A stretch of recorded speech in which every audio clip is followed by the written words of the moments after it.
지금 프랑스 정부가 전례 없는 비상사태를 선포했습니다. 40도가 넘는 날씨에 15,000명의 시민의 목숨이 위협받고 있습니다. 당장 대책을 마련해야 합니다. 프랑스가 불타고 있었습니다. 40도의 살인적인 폭염에 파리는 지옥이 되었죠. 그런데 위성이 포착한 믿을 수 없는 장면에 모두가 경악했습니다. 붉게 타오르는 프랑스 지도 한가운데 오직 한 곳만 파란색으로 빛나고 있었습니다. 즉시 프랑스 대통령이 긴급 명령을 내렸습니다. 72시간 안에 진실을 밝혀라. 그리고 밝혀진 비밀은 더욱 충격적이었습니다. 이건 한국 기업이 만든 거예요. 도대체 무슨 일이 벌어지고 있는 걸까요? 그 충격적인 이야기를 지금 바로 시작합니다. 저는 앙투안 르페브르입니다.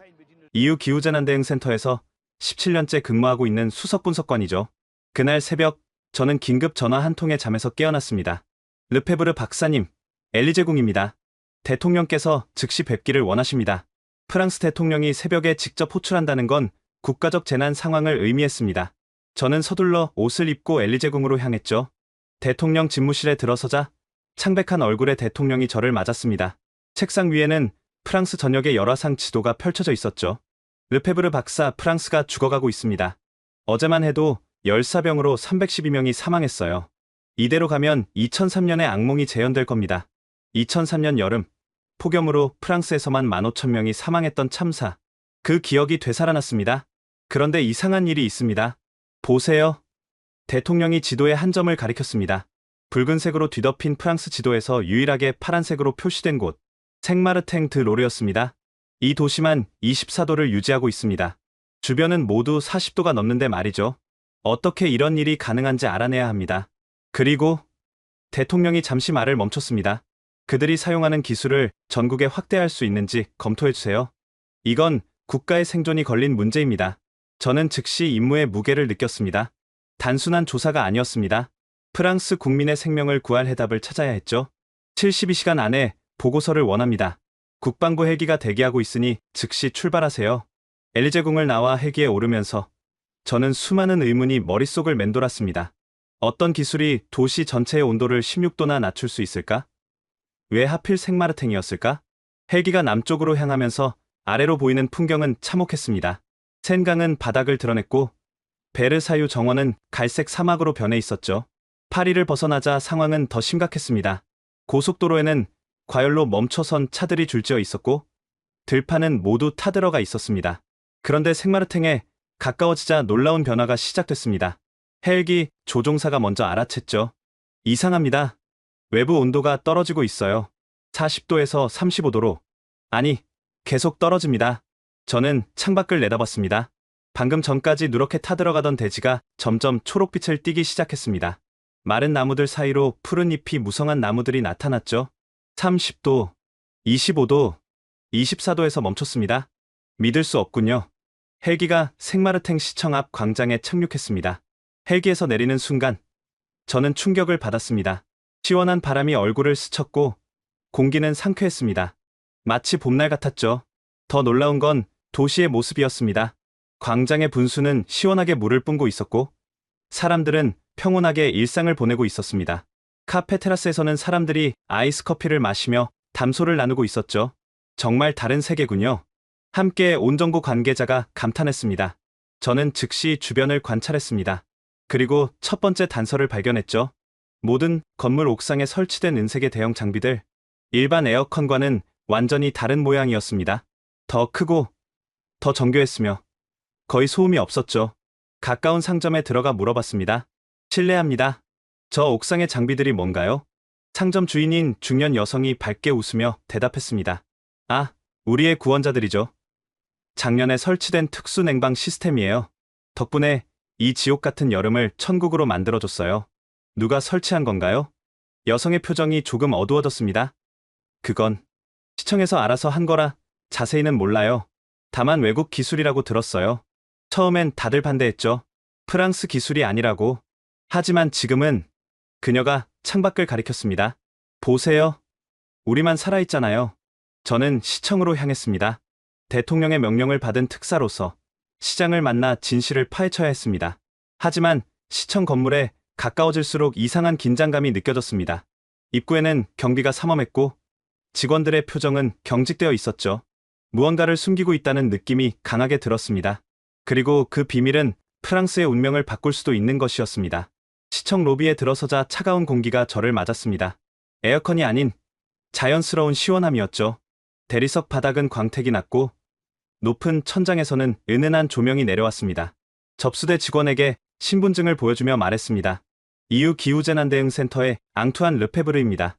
대통령 특명으로 왔습니다. 시장님을 뵙고 싶습니다. 직원의 얼굴이 순간 굳어졌습니다. 그녀는 컴퓨터 화면을 확인하더니 잠시 망설였죠. 죄송합니다만 시장님은 현재 출장 중이십니다. 대신 부시장님을 만나시겠어요? 출장이라니 국가적 위기 상황에서 시장이 자리를 비웠다는 게 이상했습니다. 하지만 일단은 부시장이라도 만나야 했죠. 알겠습니다. 부시장님을 뵙겠습니다. 직원이 전화를 걸더니 3층으로 안내했습니다. 엘리베이터를 타고 올라가는 동안 저는 이상한 분위기를 감지했습니다. 복도를 지나가는 직원들이 저를 힐끗 쳐다보고는 시선을 피했고 어떤 이들은 수군거리기도 했죠. 3층 복도는 더욱 썰렁했습니다. 양쪽으로 늘어선 사무실들은 대부분 문이 닫혀 있었고 열려있는 곳에서도 직원들은 고개를 숙이고 일하는 척할 뿐이었습니다. 부시장실 앞에 도착하자 비서가 문을 열어줬습니다. 르페브르 박사님, 기다리고 계십니다. 무거운 참나무 문이 열리고 50대 중반의 남성이 책상에서 일어나 저를 맞았습니다. 장피에르 모로 부시장입니다. 멀리서 오셨네요. 악수를 나누며 저는 그의 손이 차갑고 축축하다는 걸 느꼈습니다. 땀이 배어 있었죠. 분명히 긴장하고 있었습니다. 앉으세요. 커피라도 한잔 하시겠습니까? 괜찮습니다. 바로 본론으로 들어가죠. 저는 의자에 앉으며 그의 표정을 살폈습니다. 눈을 제대로 마주치지 못하고 손가락으로 책상을 두드리는 모습이 불안해 보였죠. 르페브르 박사님, 무엇을 도와드릴까요? 단도직입적으로 묻겠습니다. 이 도시는 어떻게 24도를 유지하고 있습니까? 주변은 모두 40도가 넘는데 말입니다. 모로 부시장이 억지로 미소를 지으며 어깨를 으쓱했습니다. 그냥 지형적 특성일 뿐입니다. 우리 도시는 특별한 계곡 지형에 위치해 있어서 자연적으로 시원한 바람이 불어옵니다. 부시장님, 저는 그의 말을 끊었습니다. 저는 17년간 유럽 전역의 기후를 연구했습니다. 지역만으로는 16도 차이를 설명할 수 없습니다. 게다가 이 지역의 지형도를 이미 분석해봤습니다. 특별한 계곡도 없고 특수한 기류도 없습니다. 모로 부시장의 얼굴이 붉어지기 시작했습니다. 그는 넥타이를 느슨하게 풀며 말했습니다. 그럼 그냥 운이 좋았다고 해둡시다. 자연은 때때로 설명할 수 없는 현상을 만들어내니까요. 운이요? 저는 목소리를 높였습니다. 프랑스 국민들이 죽어가고 있습니다. 어제만 312명이 열사병으로 사망했습니다. 파리의 병원들은 시체 안치소가 부족해서 냉동 트럭을 동원하고 있습니다. 그런데 운이라고요? 모로 부시장이 자리에서 일어났습니다. 창가로 걸어가 블라인드를 만지작거리며 말했죠. 우리가 뭘 숨기고 있다고 생각하십니까? 건물 옥상의 은색 장비들은 뭡니까? 순간 그의 손이 멈췄습니다. 그냥 에어컨입니다. 새로운 모델의 에어컨이죠. 일반 에어컨과는 완전히 다른 모양입니다. 크기도 다르고 설치 방식도 다르고 무엇보다 모든 건물에 동일한 모델이 체계적으로 설치되어 있습니다. 누가 만든 겁니까? 모로 부시장이 돌아서서 저를 똑바로 쳐다봤습니다. 그의 눈빛이 날카로워졌죠. 그건 시의 기밀 사항입니다. 기밀이라고요? 냉방시설이 왜 기밀입니까? 더 이상 말씀드릴 수 없습니다. 이해해 주시기 바랍니다. 저는 일어서며 대통령이 준 특명장을 꺼내 보였습니다. 이것은 대통령의 직접 명령입니다. 국가 비상사태 상황에서 모든 정보를 제공받을 권한이 있습니다. 협조하지 않으시면 그래도 말씀드릴 수 없습니다. 모로 부시장이 갑자기 소리를 질렀습니다. 그의 얼굴은 이제 창백해져 있었죠. 박사님은 모르십니다. 이것이 얼마나 복잡한 문제인지 정치적으로, 경제적으로, 그리고 무엇보다 프랑스의 자존심이 걸린 문제라는 것을. 자존심이요? 사람이 죽어가는데 자존심을 논하시는 겁니까? 모로 부시장이 한숨을 쉬며 다시 자리에 앉았습니다. 72시간 안에 대통령께 보고해야 합니다. 협조하지 않으시면 정부 차원의 강제 조사가 들어올 겁니다. 군대를 동원해서라도 진실을 밝혀낼 것입니다. 그의 얼굴이 더욱 창백해졌습니다. 손으로 얼굴을 쓸어내리며 중얼거렸죠. 이럴 줄 알았어. 언젠가는 들통날 줄 알았다고. 잠시 침묵이 흐른 후 그가 조용히 말했습니다. 시장님이 돌아오시면 연락드리겠습니다. 그때까지만 기다려 주십시오. 언제 돌아오십니까? 내일. 아니, 정확히는 모르겠습니다. 거짓말이 분명했습니다. 하지만 더 추궁해봤자 소용없을 것 같았죠. 시청을 나와 거리를 걸으며 저는 깊은 고민에 빠졌습니다. 왜 이렇게 필사적으로 숨기려 할까? 무엇이 그들을 이토록 두렵게 만드는 걸까? 저는 다시 한번 주변을 둘러봤습니다. 은색 장비들은 정말로 모든 건물에 설치되어 있었습니다. 상점, 주택, 공공건물 가릴 것 없이. 그리고 각 장비는 굵은 케이블로 서로 연결되어 있었죠. 마치 거대한 거미줄처럼 도시 전체를 감싸고 있었습니다. 한 카페에 들어가 에스프레소를 주문했습니다. 창가 자리에 앉아 밖을 바라보며 생각에 잠겼죠. 프랑스의 운명이 이 작은 도시의 비밀에 달려있다는 생각에 막막했습니다. 그때 옆 테이블에서 들려온 대화가 제 귀를 사로잡았습니다. 두 명의 중년 여성이 나지막이 대화를 나누고 있었죠. 그래도 우리는 정말 운이 좋아. 다른 도시들은 지옥이라던데. 맞아. 마르세유에 사는 내 언니는 낮에는 아예 밖에 나가지도 못한대. 근데 언제까지 이게 지속될까? 중국인들이 또 뭔가 시도한다는 소문이 있던데. 중국? 저는 귀를 더 기울였습니다. 쉿, 조심해. 그런 얘기 함부로 하면 안 돼. 벽에도 귀가 있다고 하잖아. 두 사람은 주변을 살피더니 조용히 자리를 떴습니다. 중국이 무슨 관련이 있다는 걸까? 점점 미스터리는 깊어져만 갔습니다. 저녁이 되자 저는 호텔로 돌아왔습니다. 프론트에서 메시지가 있다고 했죠. 발신인 없는 메모였습니다. 내일 오전 10시, 9시까지 성당 앞 카페 라 프로방스. 혼자 오세요. 다음날 아침, 저는 일찍 일어나 구시가지로 향했습니다. 생마르탱의 구시가지는 중세시대의 모습을 그대로 간직한 아름다운 곳이었죠. 좁은 돌길이 미로처럼 얽혀있고 오래된 석조 건물들이 늘어서 있었습니다. 아침 9시, 거리는 이미 활기를 띠고 있었습니다. 빵집에서는 갓 구운 크루아상 냄새가 났고 꽃집 주인은 가게 앞에 화분들을 내놓고 있었죠. 다른 도시들이 폭염으로 죽어가고 있을 때 이곳만은 평화로운 일상이 계속되고 있었습니다. 성당 앞 광장에 도착했을 때는 9시 40분이었습니다. 일부러 일찍 온 것이었죠. 주변을 살피고 싶었습니다. 13세기에 지어진 생마르탱 성당은 웅장했습니다. 고딕 양식의 첨탑이 하늘을 찌를 듯 솟아 있었고 정교한 조각들이 새겨진 정문은 예술품 그 자체였죠. 하지만 제 눈을 끈 것은 성당 지붕에도 설치된 은색 장비들이었습니다. 종교시설에까지 설치되어 있다니. 카페 라 프로방스는 광장 한쪽 구석에 자리 잡고 있었습니다. 전형적인 프랑스 남부의 카페였죠. 테라스에는 이미 몇몇 손님들이 앉아 신문을 읽거나 커피를 마시고 있었습니다. 저는 안으로 들어가 구석 자리를 택했습니다. 벽에는 오래된 흑백 사진들이 걸려 있었고 나무 테이블은 세월의 흔적이 묻어 있었죠. 에스프레소를 주문하고 기다렸습니다. 10시 정각 한 여성이 카페로 들어왔습니다. 30대 초반으로 보이는 그녀는 검은색 선글라스를 쓰고 있었고 긴장한 기색이 역력했죠. 주변을 둘러보다가 제 쪽으로 걸어왔습니다. 르페브르 박사님이시죠? 네, 맞습니다. 그녀는 재빨리 제 맞은편에 앉았습니다. 선글라스를 벗자 피곤해 보이는 얼굴이 드러났죠. 죄송해요. 조심해야 해서요. 저를 쫓는 사람들이 있을지도 모르거든요. 당신은 누구입니까? 이름은 중요하지 않아요. 저는 2년 전까지 시청에서 일했던 사람입니다. 환경정책과에서요. 그녀는 가방에서 물병을 꺼내 한 모금 마시고는 말을 이었습니다. 박사님이 알고 싶어 하시는 것, 제가 다 말씀드릴게요. 하지만 약속해 주세요. 제 신원은 절대 밝히지 않겠다고. 약속합니다. 그녀는 심호흡을 하고 이야기를 시작했습니다. 2년 전 EU에서 특별한 프로젝트를 발표했어요. 기후위기 대응 시범 사업이었죠. 각 나라에서 한 도시씩 선정해서 혁신적인 냉각 기술을 테스트하는 거였어요. 그런 사업이 있었다니 전혀 몰랐는데요. 극비 프로젝트였거든요. 대중에게 공개되지 않았어요. 실패할 경우를 대비해서죠. 웨이터가 그녀의 주문을 받으러 왔습니다. 카푸치노를 주문한 후 그녀는 다시 말을 이었습니다. 프랑스에서는 생마르탱이 선정됐어요. 중소도시면서도 충분한 인구가 있고 무엇보다 시장이 적극적이었거든요. 현재 시장 말입니까? 아니요. 전임 시장이었어요. 미셸 듀부아라는 분이었죠. 정말 진보적인 분이었어요. 환경 문제에 특히 관심이 많았고요. 그녀가 커피를 한 모금 마시고 계속했습니다. 입찰에는 여러 기업이 참여했어요.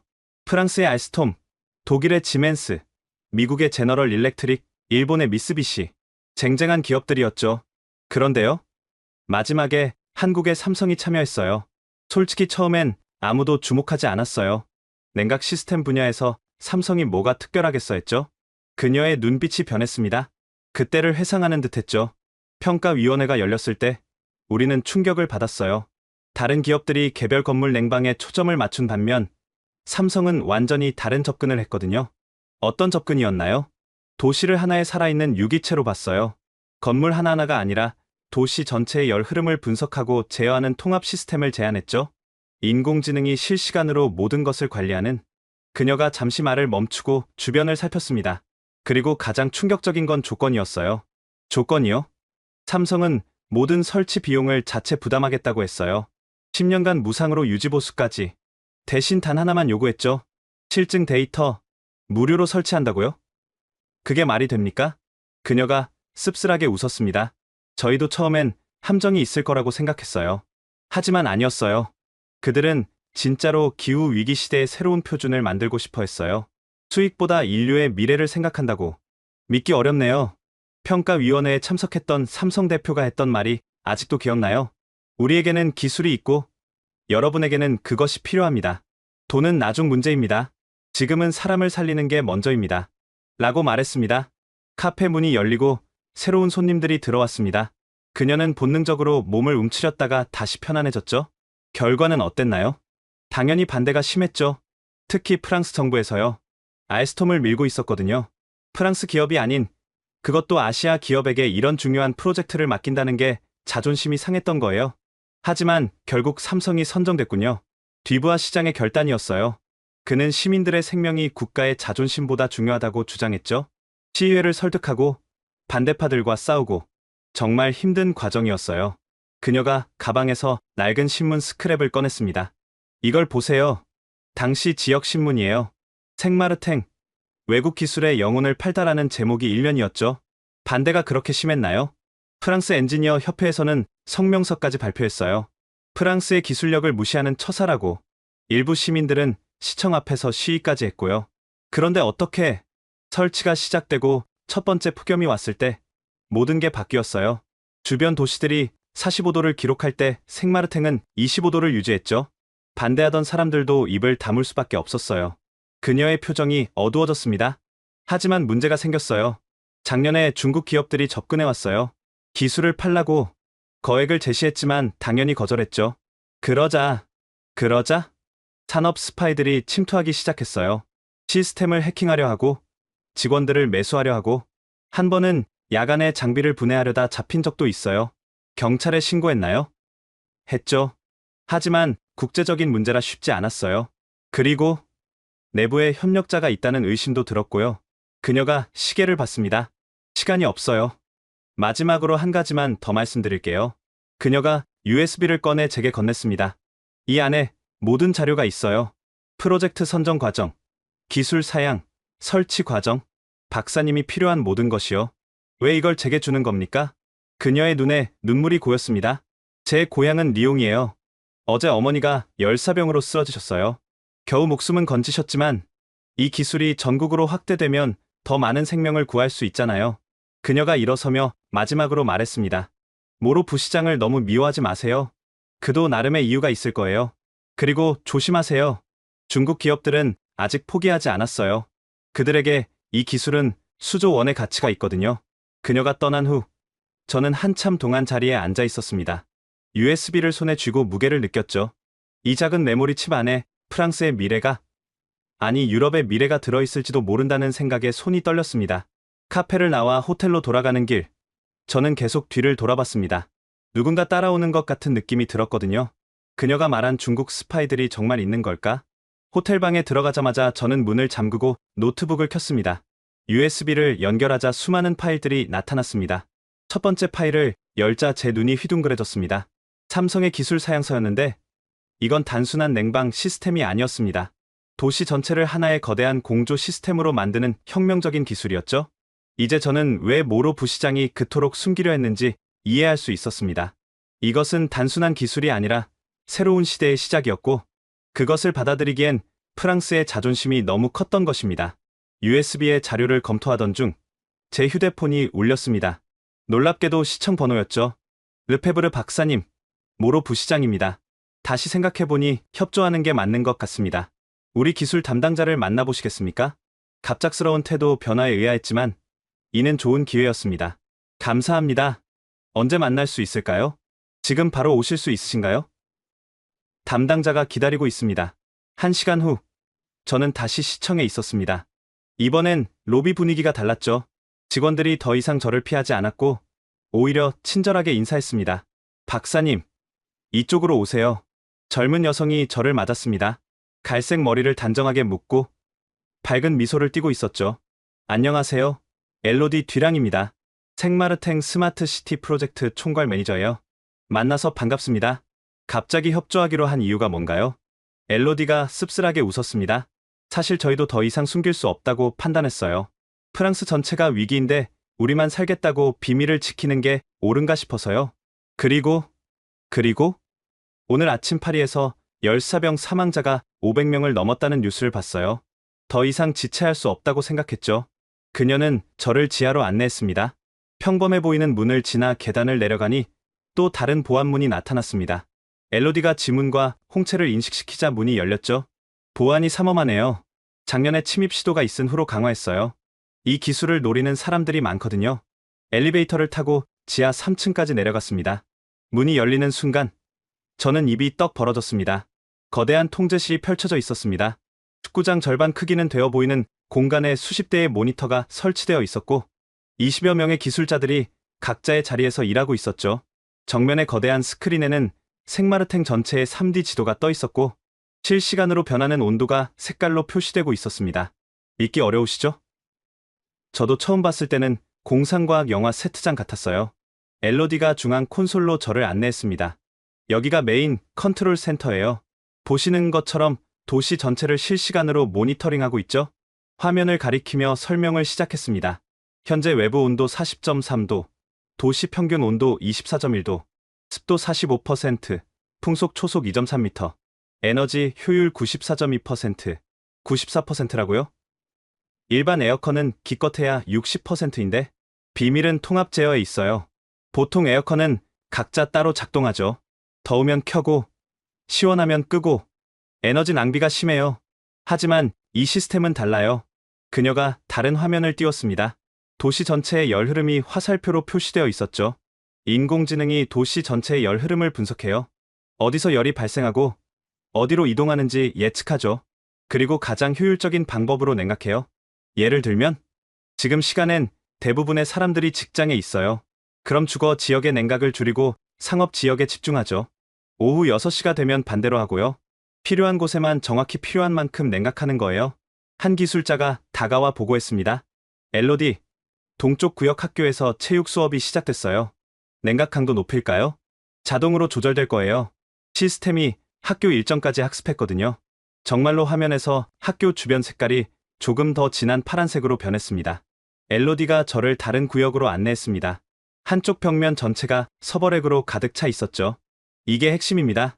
삼성의 인공지능 서버예요. 가이아라고 불러요. 가이아? 대지의 여신 이름이군요. 네.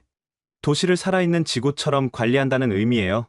이 인공지능은 단순히 온도만 조절하는 게 아니에요. 그녀가 태블릿을 꺼내 보여줬습니다. 날씨 예측, 인구 이동 패턴, 교통량, 심지어 대규모 행사 일정까지 모든 것을 고려해요. 3일 후 날씨를 95% 정확도로 예측할 수 있죠? 태양광 패널도 연동되어 있다고 들었는데요. 맞아요. 이쪽으로 오세요. 우리는 다른 섹션으로 이동했습니다. 에너지 관리 시스템이었죠. 낮 동안 태양광 패널에서 생산된 전기로 시스템을 작동해요. 남은 전기는 대용량 배터리에 저장하고요. 밤에는 저장된 전기를 사용하죠. 그래서 전기료가 오히려 줄어든 거군요. 정확해요. 작년 대비 전기 사용량이 40% 감소했어요. 시민들이 받은 전기료 고지서를 보고 믿지 못하는 경우도 많았죠. 우리는 통제실을 한 바퀴 둘러봤습니다. 곳곳에서 기술자들이 시스템을 모니터링하고 있었고 가끔씩 조정을 하기도 했죠. 완전 자동화는 아닌가 보네요. 인공지능이 대부분을 처리하지만 인간의 개입이 필요한 경우도 있어요. 특별 행사나 비상 상황 같은 경우죠. 그리고 그녀의 표정이 심각해졌습니다. 보안 때문이기도 해요. 작년에 해킹 시도가 있었어요. 중국의 한 기업이 시스템에 침투하려 했죠. 성공했나요? 아니요.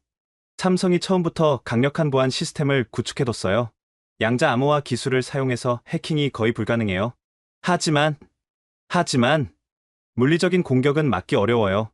한 번은 누군가 야간에 침입해서 서버를 훔치려 했어요. 다행히 경비원이 발견했지만요. 그때 알람이 울렸습니다. 모든 기술자들이 긴장했죠. 뭐예요? 걱정 마세요. 정기 시스템 점검 시간이에요. 대형 스크린에 각종 수치들이 나타났습니다. 모든 것이 정상이었죠. 이 시스템의 신뢰성이 놀라워요. 1년 동안 단 한 번도 장애가 없었어요. 폭우가 와도 강풍이 불어도 작동했죠. 200개의 냉각 스테이션이 어떻게 완벽하게 연동되나요? 그게 이 시스템의 진짜 혁신이에요. 각 스테이션은 독립적으로도 작동할 수 있어요. 하나가 고장나면 주변 스테이션들이 자동으로 보완하죠. 거미줄처럼 연결되어 있어서 한 부분이 끊어져도 전체는 유지돼요. 우리는 모니터링 룸으로 이동했습니다. 한쪽 벽에는 도시 곳곳에 폐쇄회로 TV 화면이 떠 있었죠. 시민들의 반응은 어떤가요? 처음엔 반발이 있었어요. 외국 기술이라고, 감시당하는 것 같다고. 하지만 첫 폭염이 지나고 나서는 완전히 바뀌었죠. 화면 속 사람들은 평화로워 보였습니다. 공원에서 운동하는 사람들, 카페에서 대화하는 사람들, 자전거를 타는 아이들. 작년 여름과 비교하면 천지 차이예요. 상점들도 문을 닫지 않고 관광객도 돌아왔고 무엇보다 병원이 한가해졌죠. 의료 데이터도 있나요? 물론이죠. 그녀가 파일을 열어 보여줬습니다. 열사병 환자 98% 감소, 탈수 증상 95% 감소, 심혈관 질환 응급실 방문 87% 감소. 이게 숫자로 본 기적이에요. 저는 데이터를 보며 계산했습니다. 만약 이 시스템을 파리에 적용한다면 마르세유에, 리옹에 전국 확대가 가능할까요? 엘로디가 진지하게 대답했습니다. 기술적으로는 전혀 문제 없어요. 삼성 측도 준비가 되어 있고요. 문제는 정치적 결정이군요. 맞아요. 프랑스 정부가 자존심을 버릴 수 있느냐의 문제죠. 그때 한 기술자가 다가왔습니다. 엘로디, 삼성 본사에서 연락이 왔어요. 정기 소프트웨어 업데이트가 있다고요. 알았어요. 박사님, 이것도 보여드릴게요. 어떻게 한국에서 실시간으로 지원하는지. 대형 스크린에 화상통화 화면이 떴습니다. 서울의 삼성기술지원센터였죠. 안녕하세요. 생마르탱. 정기 업데이트 시작하겠습니다. 한국 기술자가 영어로 말했습니다. 화면에 각종 코드들이 지나가기 시작했죠. 실시간으로 시스템을 개선하고 있어요. 버그 수정, 효율성 향상, 새로운 기능 추가. 1년 동안 시스템이 20% 더 효율적이 됐어요. 무료로요? 네. 10년 계약에 모든 게 포함되어 있어요. 삼성은 약속을 지키는 회사예요. 업데이트가 끝나고 한국 기술자가 물었습니다. 혹시 문제나 개선 사항이 있으신가요? 아니요. 모든 게 완벽해요. 감사합니다. 좋습니다. 다음 달에 또 연락드릴게요. 그리고 프랑스 다른 도시들도 곧 시원해질 거예요. 기대하세요. 통화가 끝난 후 엘로디가 말했습니다. 들으셨죠? 그들도 알고 있어요. 이 기술이 프랑스 전체로 확산될 거라는 걸. 통제실을 나오며 엘로디가 말했습니다. 박사님, 한 곳 더 보여드리고 싶은 곳이 있어요. 이 기술이 정말로 사람들의 삶을 어떻게 바꿨는지 직접 보셔야 해요. 우리는 지상으로 올라왔습니다. 햇빛이 눈부셨지만 공기는 여전히 시원했죠. 가시죠. 제가 가장 좋아하는 장소예요. 엘로디는 저를 도시 중심가의 큰 광장으로 안내했습니다. 빅토르 위고 광장이라는 이름의 이곳은 생마르탱의 심장부였죠. 오후 3시, 한낮에 가장 더운 시간인데도 광장은 활기가 넘쳤습니다. 작년 이맘때는 이 광장이 완전히 텅 비어 있었어요. 40도가 넘는 열기에 아무도 밖에 나오지 못했죠. 상점들은 문을 닫았고 분수는 물 부족으로 멈춰 있었어요. 지금의 광장은 완전히 달랐습니다. 중앙의 대형 분수에서는 시원한 물줄기가 솟아오르고 있었고 주변에는 노천 시장이 열려 있었죠. 상인들이 신선한 과일과 채소를 팔고 있었고 사람들은 여유롭게 쇼핑을 즐기고 있었습니다. 믿기 어려우시죠? 프랑스 남부의 한여름에 노천 시장이 열리고 있다니. 한과일 가판대 앞에서 발걸음을 멈췄습니다. 60대로 보이는 남성이 탐스러운 복숭아를 진열하고 있었죠. 피에르 아저씨, 오늘도 장사가 잘 되시나요? 오, 엘로디. 그럼 아주 잘 되지. 작년엔 이 시간에 가게 문을 닫았는데 말이야. 피에르가 저를 보고 물었습니다. 이분은? EU에서 오신 전문가예요. 우리 도시의 변화를 조사하러 오셨어요. 피에르의 얼굴에 환한 미소가 번졌습니다. 아, 그럼 제 얘기를 들어보셔야겠네요. 저는 3대째 이 자리에서 장사를 하고 있습니다. 할아버지 때부터요. 그는 잠시 먼 곳을 바라보며 회상했습니다. 작년 여름은 정말 끔찍했어요. 40도가 넘는 날이 계속됐죠. 과일들은 트럭에서 내리자마자 상했고 손님들은 더위를 피해 대형마트로 갔어요. 60년 전통의 가게를 닫아야 하나 고민했죠. 그런데 지금은 보세요. 복숭아가 얼마나 싱싱한지. 아침에 수확한 것들이 저녁까지 신선해요. 그리고 손님들도 돌아왔고요. 그가 복숭아 하나를 집어 제게 건넸습니다. 드셔보세요. 프로방스의 여름 맛이에요. 복숭아를 한 입 빼어 물자 달콤한 과즙이 입안 가득 퍼졌습니다. 정말 신선했죠. 더 중요한 건 말이에요. 피에르가 목소리를 낮췄습니다. 우리 농장도 살아났다는 거예요. 농장이요? 네. 도시 외곽에 있는 우리 복숭아 농장이요. 폭염으로 나무들이 죽어가고 있었는데 도시의 냉각 시스템이 주변 지역까지 영향을 미쳤어요. 미세하지만 온도가 낮아지고 습도가 유지되니 나무들이 다시 살아났죠. 엘로디가 설명을 덧붙였습니다. 도시 냉각 시스템이 만들어내는 미세 기후가 주변 5km까지 영향을 미쳐요. 완전한 냉각은 아니지만 극한 온도를 누그러뜨리죠. 우리는 광장을 가로질러 걸었습니다. 거리 예술가가 바이올린을 연주하고 있었고 사람들이 동전을 던져주고 있었죠. 저 바이올리니스트는 파리에서 왔어요. 여름 동안 남부 도시들을 순회 공연하는데 생마르텍만 유일하게 거리 공연이 가능하대요. 광장 한쪽에는 아이들이 뛰어놀 수 있는 작은 놀이터가 있었습니다. 분수에서 나온 물이 얕은 풀을 만들어 아이들이 물놀이를 즐기고 있었죠. 한 젊은 엄마가 벤치에 앉아 아이들을 지켜보고 있었습니다. 엘로디가 다가가 인사했죠. 마리 안녕. 아이들이 정말 즐거워 보이네. 엘로디. 정말 그래. 작년엔 상상도 못했던 일이야. 마리가 저를 보고 궁금한 듯 물었습니다. 새로운 분이시네요. EU에서 오신 전문가예요. 우리 도시가 어떻게 변했는지 조사하고 계세요. 마리의 표정이 진지해졌습니다. 그럼 꼭 들으셔야 할 얘기가 있어요. 작년 7월 15일, 제일 더웠던 날이었죠. 우리 막내가 열경련을 일으켰어요. 겨우 3살이었는데 그녀의 목소리가 떨렸습니다. 구급차를 불렀는데 다른 응급 환자들 때문에 1시간이나 걸렸어요. 그 1시간이 얼마나 길게 느껴졌는지. 다행히 아이는 회복했지만 그날의 공포는 잊을 수가 없어요. 그녀가 물놀이하는 아이들을 바라보며 미소 지었습니다. 하지만 올해는 달라요. 아이들이 마음껏 밖에서 놀 수 있어요. 더위 걱정 없이요. 이게 얼마나 큰 축복인지 아세요? 우리는 마리와 작별하고 광장을 벗어났습니다. 엘로디가 저를 오래된 건물로 안내했죠. 여기는 시립음악학교예요. 특별한 사연이 있는 곳이죠. 건물 안으로 들어가니 피아노 소리가 들려왔습니다. 복도를 따라가자 여러 연습실에서 다양한 악기 소리가 흘러나왔죠. 교장실 문을 두드리자 백발의 노신사가 우리를 맞았습니다. 엘로디, 어서 와요. 그리고 이분은 EU에서 오신 앙투안 르페브르 박사님이세요? 아, 반갑습니다. 저는 자크 모렐, 이 학교 교장입니다. 우리는 교장실에 앉았습니다. 벽에는 오래된 사진들과 상장들이 걸려 있었죠. 이 학교는 1923년에 설립됐어요. 100년의 역사를 가진 곳이죠. 그런데 작년에 하마터면 문을 닫을 뻔했어요. 왜요? 더위 때문이었죠. 이 오래된 건물은 단열이 제대로 안 돼서 여름이면 찜통이 됐어요. 에어컨을 설치하려 했지만 비용이 너무 많이 들었고 학생들이 하나둘 그만뒀어요. 특히 관악기 학생들은 더위에 연주하기가 너무 힘들어했죠. 그가 창밖을 가리켰습니다. 건물 옥상에 설치된 은색 장비가 보였죠. 그런데 이 시스템이 설치되고 모든 게 바뀌었어요. 전기료 걱정 없이 시원한 환경에서 연습할 수 있게 됐죠. 학생들이 돌아왔고 새로운 학생들도 왔어요. 몇 명이나 되나요? 작년엔 45명까지 줄었는데 지금은 120명이에요. 역대 최고 인원이죠. 그때 밖에서 합주 소리가 들려왔습니다. 모렐 교장이 일어서며 말했습니다. 잠깐 구경하시겠어요? 학생들이 여름 음악제를 준비하고 있어요. 우리는 대강당으로 이동했습니다. 30명 정도의 학생들이 오케스트라를 구성해 연습하고 있었죠. 브람스 교향곡 1번이에요. 예전엔 여름에 이런 대규모 합주는 불가능했죠. 너무 더워서 집중할 수가 없었거든요.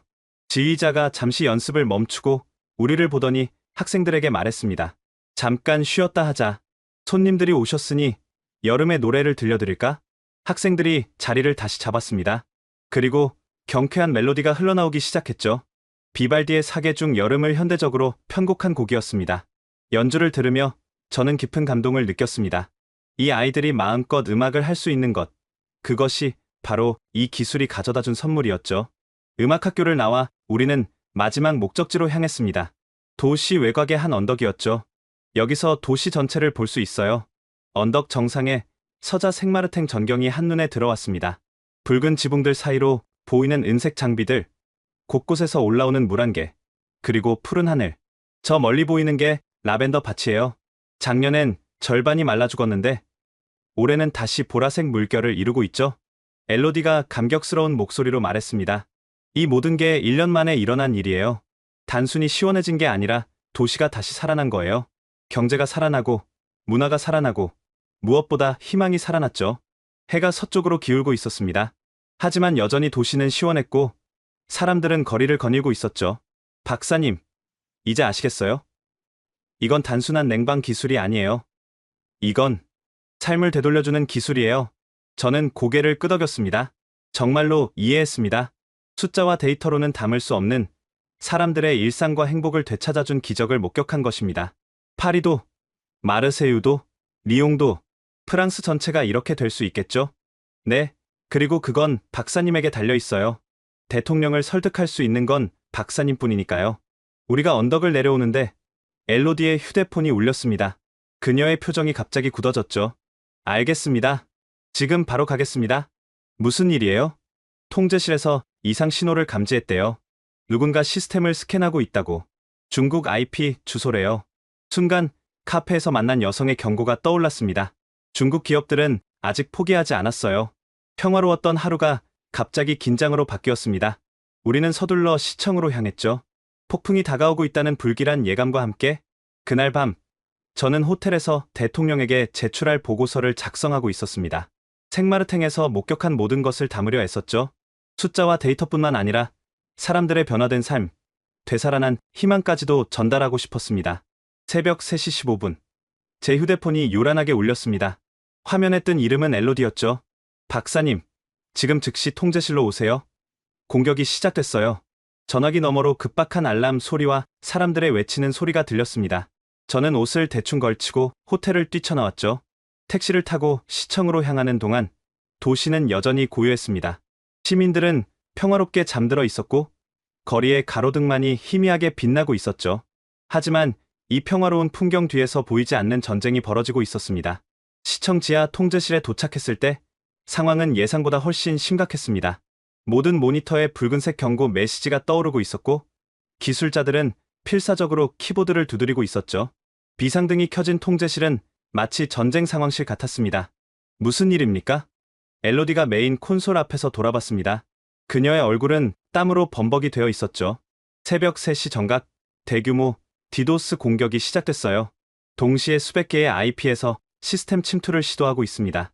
대형 스크린에는 세계 지도가 떠 있었고 중국 베이징을 중심으로 수많은 붉은 선들이 생마르탱을 향해 뻗어 있었습니다. 마치 붉은 촉수들이 도시를 감싸려는 것처럼 보였죠. 공격 규모가 어느 정도입니까? 초당 50GB의 데이터가 쏟아지고 있어요. 일반적인 해킹 수준을 넘어섰어요. 이건 조직적인 공격이에요. 한 젊은 기술자가 다급하게 보고했습니다. 1차 방화벽이 뚫렸습니다. 2차 방어선으로 후퇴합니다. 얼마나 버틸 수 있어요? 이 속도라면 10분, 길어야 15분이에요. 엘로디가 다른 화면을 가리켰습니다. 시스템 구조도였는데 붉은색이 점점 중심부로 침투하고 있었죠. 그들이 노리는 건 핵심 소스 코드예요. 인공지능 알고리즘과 통합 제어 프로토콜. 그걸 훔치면 복제가 가능하겠죠. 네. 그리고 우리보다 더 싸게 시장에 내놓을 거예요. 삼성의 10년간 연구가 한순간에 도둑맞는 거죠. 갑자기 또 다른 알람이 울렸습니다. 2차 방어선도 뚫렸습니다. 그런데 이상해요. 공격 패턴이 우리 시스템을 너무 잘 알고 있어요. 모로 부시장이 헐레벌떡 뛰어들어왔습니다. 잠옷 위에 재킷만 걸친 모습이었죠. 대체 무슨 일이야? 중국의 대규모 해킹 공격입니다. 시스템 전체가 위험해요. 부시장의 얼굴이 창백해졌습니다. 막을 수 있나? 엘로디가 고개를 저었습니다. 이대로면 20분 안에 핵심 서버가 무력화됩니다. 그러면 도시 전체의 냉각 시스템이 멈춘다는 얘기군. 맞았습니다. 시스템이 마비되면 40도의 열지옥이 시민들을 덮칠 것입니다. 병원, 학교, 요양원, 가장 취약한 사람들부터 쓰러질 것이었죠. 백업 시스템은? 이미 가동 중이지만 메인 시스템이 무너지면 30%도 감당 못해요. 그때 놀라운 일이 벌어졌습니다. 한 기술자가 흥분한 목소리로 외쳤죠. 잠깐, 뭔가 이상해요. 시스템이 스스로 반응하고 있어요. 모든 사람의 시선이 메인 스크린으로 향했습니다. 화면에 새로운 메시지가 떴죠. 자동 방어 프로토콜 활성화, 양자 암호화, 레벨 5 전개, 서울 본사 비상 대응팀 연결 중. 이게 뭐죠? 엘로디도 놀란 표정이었습니다. 몰랐어요. 이런 기능이 숨겨져 있었다니. 화면이 빠르게 변하기 시작했습니다. 한국어와 영어, 그리고 복잡한 코드들이 폭포수처럼 쏟아져 내렸죠. 그리고 놀라운 변화가 시작됐습니다. 침투하던 붉은색이 멈춰섰습니다. 아니, 오히려 뒤로 밀려나기 시작했죠. 마치 보이지 않는 방패가 펼쳐진 것처럼 역공격이 시작됐어요. 누군가 중국 해커들의 시스템에 침투하고 있습니다. 세계 지도상에 새로운 선이 나타났습니다. 서울에서 출발한 푸른 선이 베이징으로 향하고 있었죠. 그리고 붉은 선들이 하나둘 끊어지기 시작했습니다. 믿을 수 없어요. 공격자들이 당황하고 있어요. 연결을 끊으려고 하는데 못 끊고 있어요. 통제실에 희망이 번지기 시작했습니다. 기술자들의 표정이 밝아졌고 키보드 소리도 더 활기차졌죠. 그때 메인 화면에 화상통화 요청이 떴습니다. 엘로디가 수락하자 화면이 나뉘어졌습니다. 한쪽에는 젊은 한국인 남성이, 다른 쪽에는 여러 명의 기술자들이 보였죠. 안녕하세요. 생마르탱, 삼성 글로벌 보안센터의 김태준입니다. 다들 무사하신가요? 김태준이라는 남성은 30대 초반으로 보였습니다. 침착하면서도 날카로운 눈빛을 가지고 있었죠. 네, 덕분에 어떻게 이렇게 빨리 대응을? 저희는 모든 시스템을 24시간 모니터링합니다. 비정상적인 접근이 감지되는 순간 자동으로 방어 체계가 가동되죠. 그리고 그가 화면을 조작하자 공격자들의 정보가 나타났습니다. 공격 주체는 중국 항저우의 칭화 클라이미테크입니다. 작년부터 우리 기술을 노리고 있던 기업이죠.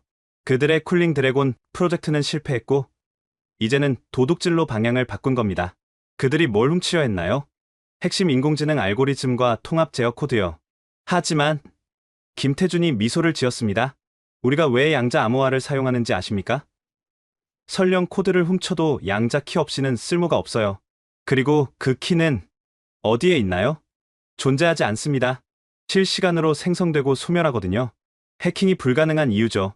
15분 후 상황은 완전히 역전됐습니다. 공격은 차단됐고 오히려 공격자들의 시스템 일부가 노출됐죠. 재미있는 걸 발견했어요. 김태준이 새로운 데이터를 보여줬습니다. 칭화테크의 서버에서 흘러나온 내부 문서예요. 그들의 냉각 시스템 효율은 겨우 58%더군요. 우리의 94%와 비교하면 절반 수준이네요. 그래서 필사적이었던 거예요.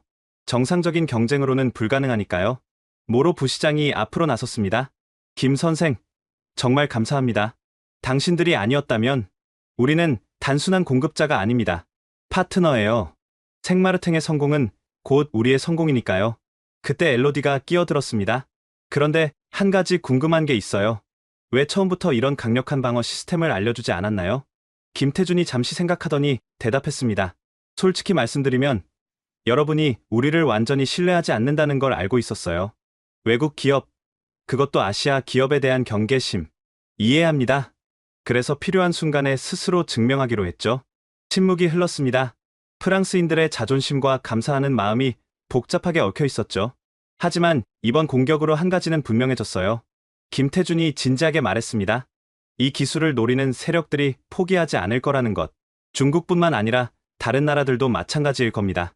그래서 우리는 결정했습니다. 이 기술을 더 많은 도시에 더 빠르게 보급하기로. 독점하려는 자들이 나타나기 전에 인류 공동의 자산으로 만들겠다는 거죠. 새벽 5시 시스템은 완전히 정상화됐습니다. 도시는 여전히 24도를 유지하고 있었고 시민들은 이 밤에 일어난 전쟁을 전혀 모른 채 평화롭게 잠들어 있었죠. 통제실의 기술자들은 지쳐 있었지만 얼굴에는 승리의 미소가 번져 있었습니다. 오늘 밤 일은 비밀로 해야 할까요? 엘로디가 물었습니다. 아니요. 모로 부시장이 단호하게 말했습니다. 시민들에게 알려야 합니다. 우리가 어떤 위협 속에서 살고 있는지, 그리고 누가 우리를 지켜주고 있는지. 그가 저를 돌아봤습니다. 박사님, 이제 확실히 아시겠죠? 이건 단순한 기술 도입의 문제가 아닙니다. 미래를 선택하는 문제예요. 그리고 그 미래를 함께 만들어갈 파트너를 선택하는 문제고요. 저는 고개를 끄덕였습니다. 정말로 모든 것이 명확해졌습니다. 프랑스가, 아니 유럽이 선택해야 할 길이 무엇인지 해가 떠오르고 있었습니다. 통제실을 나오며 저는 생각했습니다. 오늘 밤 일어난 일은 단순한 해킹 시도가 아니었다고. 이것은 미래를 둘러싼 전쟁의 서막이었고 우리는 올바른 편에 서 있다고. 아침 8시, 저는 호텔로 돌아와 샤워를 하고 옷을 갈아입었습니다. 피곤했지만 잠을 잘 수는 없었죠. 오늘 중으로 대통령에게 보고서를 제출해야 했습니다. 보고서를 마무리하던 중 엘로디로부터 메시지가 왔습니다. 박사님, 놀라운 소식이 있어요. 시청으로 와주세요. 시청 회의실에는 예상치 못한 사람들이 모여 있었습니다. 모로 부시장, 엘로디, 그리고 화상 화면으로 연결된 김태준과 또 다른 한국인이 있었죠. 박사님, 소개합니다. 삼성 기후사업부 박진수 상무입니다. 박진수 상무는 50대로 보이는 중후한 인상의 남성이었습니다. 르페브르 박사님, 만나서 반갑습니다. 오늘 새벽 일로 급히 연락드렸습니다. 무슨 일이신가요? 먼저 이것부터 보시죠. 화면에 문서가 떴습니다. 중국어로 된 내부 문서였는데 번역본이 함께 표시됐죠. 칭화테크의 내부 보고서입니다. 오늘 새벽 해킹 시도가 실패한 후 그들 서버에서 유출된 거예요. 내용은 충격적이었습니다. 중국 정부가 직접 개입해 유럽의 냉각 기술을 탈취하려 했다는 증거들이 담겨 있었죠. 그리고 더 놀라운 건 프랑스뿐만 아니라 독일, 이탈리아의 시범 도시들도 타깃이었어요. 다른 나라에도 시범 사업이 있었나요?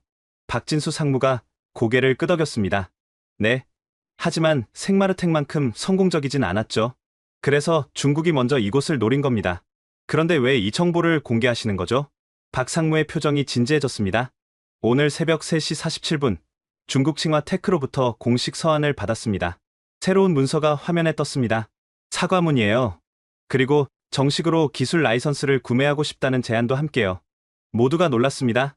불과 몇 시간 전에 도둑질을 시도했던 그들이 이제는 고객이 되겠다니? 김태준이 설명을 덧붙였습니다. 우리의 역공격으로 그들의 시스템 일부가 손상됐어요. 복구하려면 막대한 비용이 들죠. 게다가 우리가 국제사회에 이 사실을 공개하겠다고 했더니 굴복한 거군요. 단순한 굴복이 아닙니다. 그들도 깨달은 거예요. 훔친 기술로는 한계가 있다는 것을, 제대로 된 기술 이전과 지원 없이는 불가능하다는 것을요. 박진수 상무가 말을 이었습니다. 이것은 오히려 기회입니다. 중국이 정식 고객이 되면 아시아 전체로 이 기술이 확산될 수 있어요. 그들도 폭염으로 고통받고 있으니까요. 하지만 믿을 수 있을까요? 계약서에 특별 조항을 넣을 겁니다. 기술 유출 시도 시 즉각 계약 해지와 막대한 배상금, 그리고 모든 시스템을 실시간으로 모니터링할 권한도요. 모로 부시장이 끼어들었습니다. 잠깐, 이게 프랑스에 어떤 영향을 미칠까요? 박 상무가 미소를 지었습니다. 좋은 질문입니다. 사실 이것이 제가 오늘 연락드린 진짜 이유예요. 화면이 바뀌며 유럽 지도가 나타났습니다. 중국 사태를 계기로 우리는 전략을 바꾸기로 했습니다. 더 이상 개별 도시가 아닌 국가 단위로 계약하기로요. 그리고 첫 번째 국가로 지도에서 프랑스가 밝게 빛났습니다. 프랑스를 선택했습니다. 침묵이 흘렀습니다. 모두가 그 의미를 되새기고 있었죠. 전국 단위 계약이라면 파리, 마르세유, 리옹, 툴루즈, 니스, 프랑스의 모든 주요 도시에 동시에 설치하겠다는 겁니다. 그것도 같은 조건으로요. 같은 조건이라면, 네, 무상 설치, 10년 무상 유지 보수. 대신 프랑스 정부가 공식적으로 이 프로젝트를 지원하고 데이터를 공유해 주시면 됩니다. 엘로디가 흥분한 목소리로 말했습니다. 이건 정말 놀라운 제안이에요. 프랑스 전체가 생마르탱처럼 될 수 있다는 거잖아요. 맞습니다. 그리고 한 가지 더. 박 상무가 새로운 슬라이드를 보여줬습니다. 프랑스가 EU의 리더 국가잖아요. 프랑스가 성공하면 다른 EU 국가들도 따를 겁니다. 그래서 우리는 제안합니다. 프랑스를 유럽 스마트 기후 허브로 만들자고요. 허브요? 기술연구센터를 파리에 설립하고 프랑스 엔지니어들과 함께 기술을 더 발전시키는 겁니다. 단순한 기술 수입이 아니라 공동 개발이죠. 모로 부시장의 눈이 빛났습니다. 이것은 프랑스의 자존심도 지킬 수 있는 방안이었죠. 프랑스 기업들도 참여할 수 있나요? 당연합니다. 알스톰, 슈나이더 일렉트릭, 에어리퀴드. 프랑스의 우수한 기업들과 협력하고 싶습니다. 우리가 가진 핵심 기술과 프랑스의 제조 역량이 만나면 시너지가 클 거예요. 저는 이제 완전히 이해했습니다. 삼성은 단순히 기술을 파는 게 아니었습니다. 새로운 시대의 동반자가 되겠다는 제안이었죠. 언제까지 결정해야 하나요? 빠를수록 좋습니다. 여름이 끝나기 전에 설치를 시작하면 내년 여름엔 프랑스 전체가 시원해질 수 있어요. 회의가 끝난 후 저는 곧바로 파리로 출발했습니다. 가방에는 완성된 보고서와 함께 삼성의 새로운 제안서가 들어있었죠. 기차 안에서 저는 창밖을 바라봤습니다. 메마른 대지, 타들어가는 포도밭, 텅 빈 마을들. 하지만 이제 희망이 보였습니다. 내년 이맘때면 이 모든 풍경이 바뀔 거라는 희망이. 파리 리옹역에 도착했을 때는 오후 3시였습니다. 역사 밖으로 나오자 숨막히는 열기가 저를 덮쳤죠. 40도의 파리. 샹젤리제는 텅 비어 있었고 센 강변의 노숙자들은 다리 밑 그늘에 웅크리고 있었습니다. 엘리제궁으로 향하는 택시 안에서 운전사가 말했습니다. 이대로면 파리가 죽을 거예요. 관광객도 없고 가게들도 문을 닫고 언제쯤 끝날까요? 곧 끝날 겁니다. 제가 확신에 찬 목소리로 대답하자 운전사가 백미러로 저를 쳐다봤습니다. 정말요? 네. 곧 파리도 시원해질 거예요. 약속합니다. 운전사는 반신반의하는 표정이었지만 제 목소리에서 뭔가를 느꼈는지 고개를 끄덕였죠. 엘리제궁에 도착했을 때 저는 깊게 숨을 들이쉬었습니다. 이제 프랑스의 운명을 바꿀 보고가 시작될 것입니다. 그리고 그 선택은 전 유럽으로, 아니 전 세계로 퍼져나갈 것입니다. 문득 김태준이 했던 말이 떠올랐습니다. 우리는 단순한 공급자가 아닙니다. 파트너예요. 맞습니다. 이제 새로운 시대의 파트너십이 시작되려 하고 있었습니다. 기후위기라는 공동의 적에 맞서 함께 싸울 동맹이 탄생하는 순간이었죠. 파리에서 대통령을 만나기 전 뜻밖의 연락을 받았습니다. 모로 부시장이 저를 개인적으로 만나고 싶다고 했죠. 생마르탱으로 돌아가 그를 만난 곳은 시청이 아닌 구시가지의 작은 와인바였습니다. 르카브 드 생마르탱이라는 이름의 이 와인바는 300년 된 지하 저장고를 개조한 곳이었습니다. 돌로 된 아치형 천장과 오크통들이 고풍스러운 분위기를 자아냈죠. 에어컨이 없었지만 지하 특유의 서늘함과 새로운 냉각 시스템 덕분에 쾌적했습니다. 모로 부시장은 구석 테이블에 앉아 있었습니다. 평소의 딱딱한 모습과 달리 편안한 차림이었죠. 제가 다가가자 그는 일어서서 악수를 청했습니다. 박사님, 와주셔서 감사합니다. 앉으세요. 뭘 드시겠습니까? 부시장님과 같은 걸로 주세요. 그는 웨이터에게 코트 디 론 와인 2잔을 주문했습니다. 와인이 오는 동안 우리는 잠시 침묵 속에 앉아 있었죠. 먼저 입을 연 것은 부시장이었습니다. 박사님, 제가 왜 처음에 그토록 반대했는지 아십니까? 프랑스의 자존심 때문이라고 생각했습니다만, 모로 부시장이 씁쓸하게 웃었습니다. 그것도 있었죠. 하지만 진짜 이유는 따로 있어요. 그는 와인잔을 들어 향을 맡고는 한 모금 마셨습니다. 그리고 먼 곳을 바라보며 말을 이었죠. 제 아버지는 드골 대통령 시절 외교관이었어요. 프랑스의 영광을 위해 평생을 바쳤죠. 어릴 때부터 저는 아버지에게 들었습니다. 프랑스는 특별하다고, 우리는 누구에게도 의존하지 않는다고. 와인바의 희미한 조명 아래서 그의 얼굴은 더 나이 들어 보였습니다. 그런데 2003년 여름이 왔어요. 2003년. 그 끔찍한 폭염의 해. 저도 기억했습니다. 어머니가 파리의 작은 아파트에 혼자 사셨어요. 아버지는 이미 돌아가신 후였고, 저는 남부 지방에서 일하고 있었죠. 8월 초, 폭염이 절정에 달했을 때 그의 목소리가 떨리기 시작했습니다. 어머니가 전화하셨어요. 너무 덥다고, 숨쉬기가 힘들다고. 저는 바쁘다는 핑계로 조금만 참으세요. 곧 시원해질 거예요 라고만 했죠. 그게 마지막 통화였습니다. 모로 부시장이 지갑에서 낡은 사진을 꺼냈습니다. 자애로운 미소에 노부인이 찍혀 있었죠. 이틀 후 이웃이 발견했을 때는 이미 늦었어요. 열사병으로 돌아가셨죠. 에어컨도 없는 4층 아파트에서 혼자서. 그의 눈에 눈물이 고였습니다. 15,000명이 죽었어요. 대부분 노인들이었죠. 프랑스의 자랑스러운 복지 시스템도 선진 의료 기술도 그들을 구하지 못했습니다. 아니, 관심조차 없었죠. 바캉스가 더 중요했으니까. 이제 이해가 됐습니다. 그의 반대는 단순한 자존심이 아니었던 거죠. 그 이후로 저는 집착했어요. 프랑스가 더 강해져야 한다고, 우리 기술로 우리 국민을 지켜야 한다고. 외국에 의존하는 건 또 다른 실패의 시작이라고 믿었죠. 하지만 제가 틀렸어요. 그가 와인잔을 내려놓으며 말했습니다. 어제 새벽 중국의 공격을 막아낸 건 한국이었어요. 그들은 아무것도 요구하지 않고 우리를 지켜줬죠. 그리고 오늘 아침 들은 제안, 프랑스 전체를 구하겠다는 그 제안. 모로 부시장이 저를 똑바로 쳐다봤습니다. 박사님, 저는 20년 동안 어머니의 죽음에 갇혀 살았어요. 프랑스가 강해져야 한다는 강박에 사로잡혀서 정작 중요한 걸 놓쳤죠. 어머니가 원했던 건 프랑스의 자존심이 아니라 그저 시원한 바람이었을 텐데. 와인바에 잠시 침묵이 흘렀습니다. 멀리서 성당 종소리가 들려왔죠. 제가 얼마나 많은 사람들을 위험에 빠뜨렸을까요? 제 어리석은 자존심 때문에 과거는 바꿀 수 없습니다. 하지만 미래는 우리가 만들어갈 수 있죠. 모로 부시장이 고개를 끄덕였습니다. 맞아요. 그래서 결심했습니다. 이제는 제대로 하려고요. 그가 서류 가방에서 두꺼운 파일을 꺼냈습니다. 이건 지난 1년간 생마르탱의 모든 데이터예요. 단순한 온도 변화뿐만 아니라 삶의 질 향상, 경제 활성화, 의료비 절감, 모든 것이 담겨 있죠. 대통령을 설득하는데 도움이 될 겁니다. 이미 충분한 자료가 있는데, 아니에요. 이건 특별해요. 제가 직접 시민들을 만나서 수집한 증언들이 포함되어 있거든요. 반대파였던 제가 어떻게 확신하게 됐는지도 적혀 있고요. 저는 파일을 받으며 무게를 느꼈습니다. 이것은 단순한 서류가 아니라 한 사람의 회심이 담긴 고백서였죠. 그리고 한 가지 더 말씀드릴 게 있어요.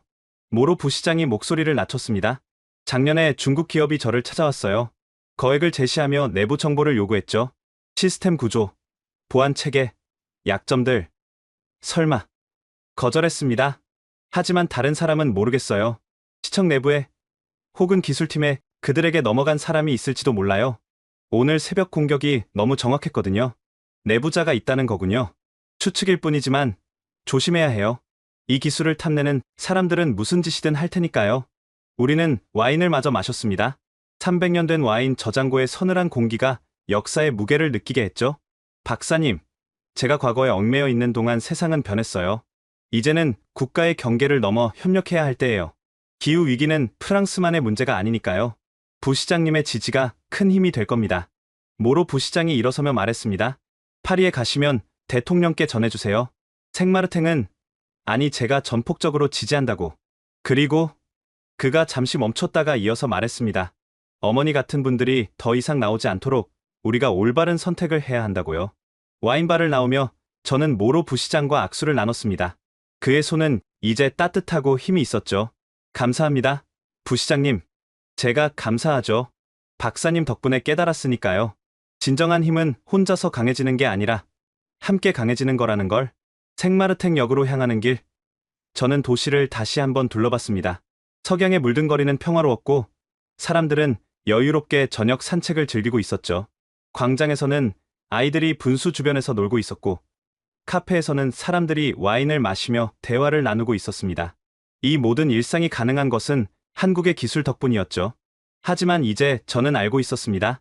진짜 기적은 기술이 아니라 사람들의 마음이 바뀌는 것이라는 걸. 모로 부시장처럼 과거의 상처와 편견을 넘어서는 용기.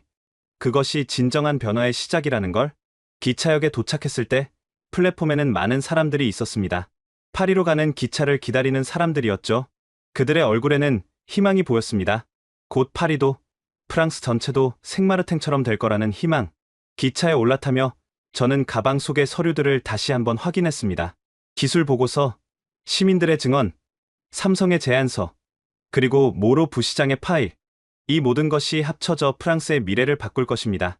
창밖으로 생마르탱이 멀어져 갔습니다. 은색 장비들이 석양빛에 반짝이고 있었죠. 저 작은 장비들이 만들어낸 기적이 이제 프랑스 전체로, 유럽 전체로 퍼져나갈 것입니다. 그리고 그 중심에는 사람이 있었습니다. 기술을 만든 사람, 기술을 선택한 사람, 그리고 무엇보다 서로를 신뢰하기로 한 사람들이. 파리로 향하는 고속철도 안에서 저는 최종 보고서를 다시 한번 검토했습니다. 생마르탱의 기적을 단순한 수치가 아닌 살아있는 이야기로 전달하려 했었죠. 기차가 파리에 가까워질수록 창밖 풍경은 더욱 황량해졌습니다. 마른 세느강, 갈색으로 변한 들판, 텅 빈 고속도로. 프랑스의 심장부가 죽어가고 있었습니다. 리옹역에 도착했을 때는 저녁 7시였지만 여전히 37도를 넘는 열기가 도시를 짓누르고 있었습니다. 역사를 나오자 충격적인 광경이 펼쳐졌죠. 파리의 상징인 가로수들이 모두 잎을 떨어뜨리고 앙상한 가지만 남아 있었습니다. 엘리제궁으로 가는 길. 택시 운전사가 한숨을 쉬며 말했습니다. 파리가 이렇게 된 걸 보셨나요? 루브르도, 오르세도 다 문을 닫았어요. 관광객은 90% 줄었고 내일부터는 물 배급제가 시작된대요. 정말 심각하네요. 작년보다 더 나빠졌어요. 이번 주에만 노트르담 근처에서 3명이 쓰러졌어요. 우리 프랑스가 이렇게 무력할 줄은. 엘리제궁에 도착하자 삼엄한 경비가 저를 맞았습니다. 신분 확인을 거쳐 대통령 집무실로 안내됐죠. 놀랍게도 집무실에는 대통령뿐만 아니라 총리, 주요 강요들, 그리고 독일, 이탈리아, 스페인 대사들까지 모여 있었습니다. 대통령이 지친 얼굴로 저를 맞았습니다. 르페브르 박사, 기다리고 있었습니다. 오늘 아침 생마르탱에서 일어난 일을 보고받았습니다. 중국의 해킹 시도와 한국의 대응, 정말 극적이었다고 들었습니다. 네, 대통령님, 직접 목격했습니다. 앉으세요. 그리고 모든 것을 들려주세요. 프랑스의 미래가 달린 일입니다. 저는 준비한 자료를 펼치며 설명을 시작했습니다. 생마르탱의 1년간 변화, 시민들의 증언, 기술적 우수성, 그리고 오늘 아침의 사건까지. 특히 주목할 점은 에너지 효율성입니다. 94%라는 경이적인 수치를 달성했고, 오히려 전기료는 40% 감소했습니다. 재무부 장관이 손을 들었습니다. 비용은 어떻습니까? 프랑스 전체로 확대하려면 삼성은 동일한 조건을 제시했습니다. 전액 무상 설치, 10년간 무상 유지 보수. 그들이 원하는 것은 오직 실증 데이터. 환경부 장관이 끼어들었습니다. 믿기 어렵군요. 기업이 이익을 포기한다니.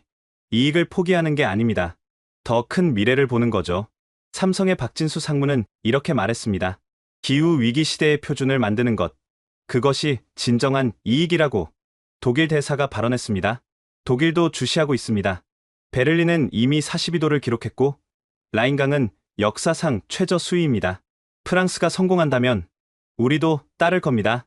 이탈리아 대사가 이어받았습니다. 로마의 콜로세움이 열 손상으로 균열이 생기고 있습니다. 더 이상 기다릴 수 없어요. 하지만 일부 강요들은 여전히 신중했습니다. 외국 기술에 전적으로 의존하는 것은 위험합니다. 국방부 장관이 우려를 표했습니다. 오늘 아침 중국의 해킹 시도를 보지 않았습니까? 안보 위협이 될 수 있습니다. 하지만 그 공격을 막은 것도 삼성이었습니다. 저는 반박했습니다. 그들은 처음부터 강력한 보안 체계를 구축했고 24시간 모니터링하고 있습니다. 오히려 우리보다 더 철저하게 지키고 있어요. 총리가 신중하게 말했습니다. 정치적 부담도 고려해야 합니다. 야당은 이것을 국가 주권 포기라고 공격할 겁니다. 특히 내년 선거를 앞두고 순간 대통령이 자리에서 일어났습니다. 창밖으로 타들어가는 파리를 바라보며 낮은 목소리로 말했죠. 여러분, 창밖을 보십시오. 모두가 창가로 시선을 돌렸습니다. 석양에 물든 파리는 아름다웠지만 텅 빈 거리와 메마른 공원이 도시의 죽음을 보여주고 있었죠. 에펠탑이 보입니까? 작년부터 열팽창으로 구조물에 문제가 생겨 관람을 중단했습니다. 생강은 바닥을 드러냈고 노트르담은 복구 공사를 중단했습니다. 왜?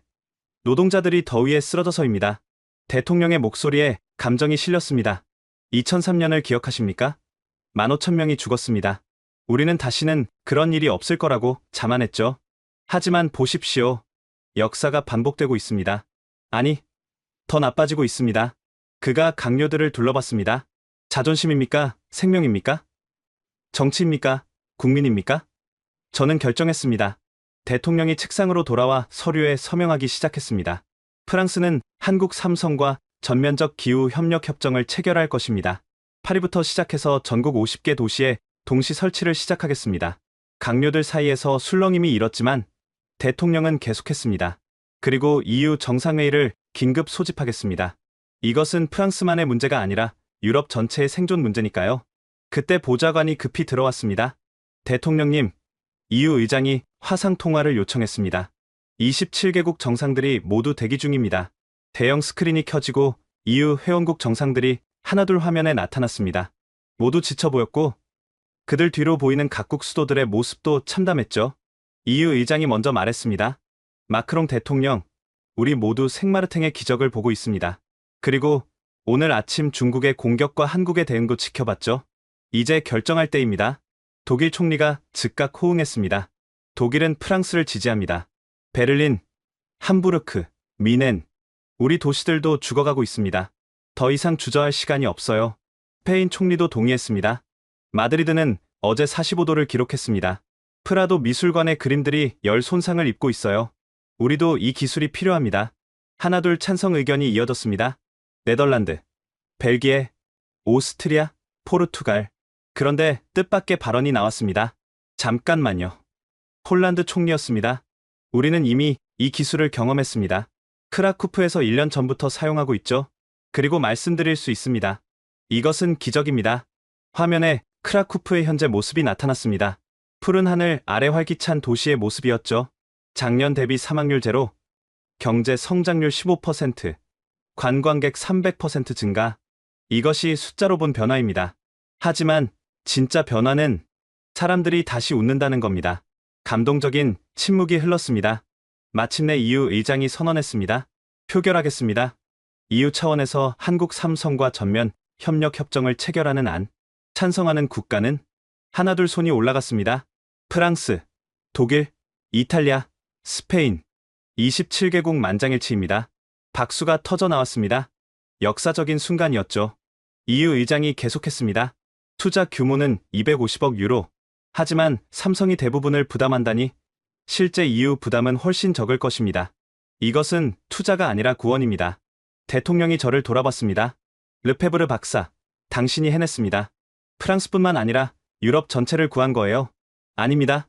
대통령님, 진짜 영웅은 따로 있습니다. 저는 모로 부시장의 파일을 꺼냈습니다. 생마르탱의 부시장이 보낸 겁니다. 가장 강력한 반대자였던 그가 어떻게 확신하게 됐는지 적혀있죠? 그리고 이런 말을 전해달라고 했습니다. 진정한 힘은 혼자서 강해지는 게 아니라 함께 강해지는 거지라고. 대통령이 파일을 받아 읽기 시작했습니다. 그의 눈가가 촉촉해졌죠. 2003년. 저도 기억합니다.